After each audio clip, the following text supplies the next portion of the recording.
والذین یبیتون لربهم سجدا وقیاما۔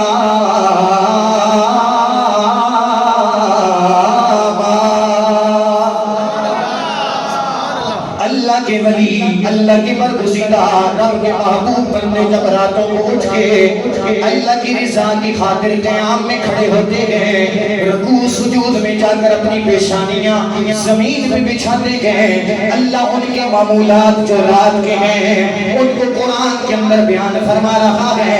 اللہ نے ان کے قیام کا ذکر بھی قرآن میں فرمایا، رب ذوالجلال نے ان کے سجدوں کا تذکرہ بھی قرآن کے اندر بیان فرمایا۔ والذین یبیتون لربهم سجدا وقیاما۔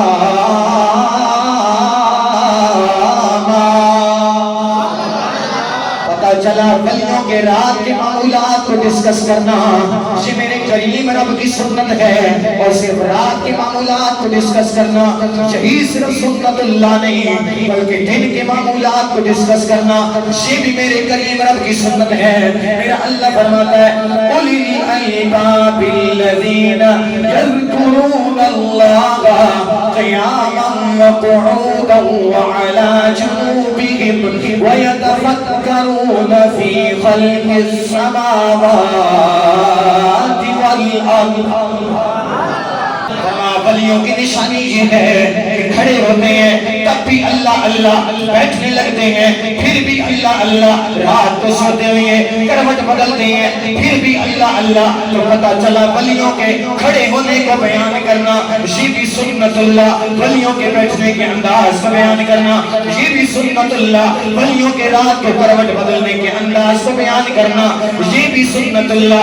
اور یہاں پر بھی تصویر کے دو رخ نظر آئے کہ اللہ کا ولی وہ ہے جو ذکر اللہ سے غافل نہیں ہوتا۔ جو ذکر اللہ سے غافل ولی ہو سکتا نہیں۔ بہت سارے آج ایسے ولی بنے پھرتے ہیں، پیر طریقت اور رہبر شریعت بنے پھرتے ہیں جو نماز بھی نہیں پڑھتے، لیکن اللہ کا قرآن کہتا ہے کہ میرا ولی وہ ہے جب کھڑا ہو پھر بھی اللہ اللہ، بیٹھے پھر بھی اللہ اللہ، رات کو لیٹے کروٹ بدلے پھر بھی اللہ اللہ کرتا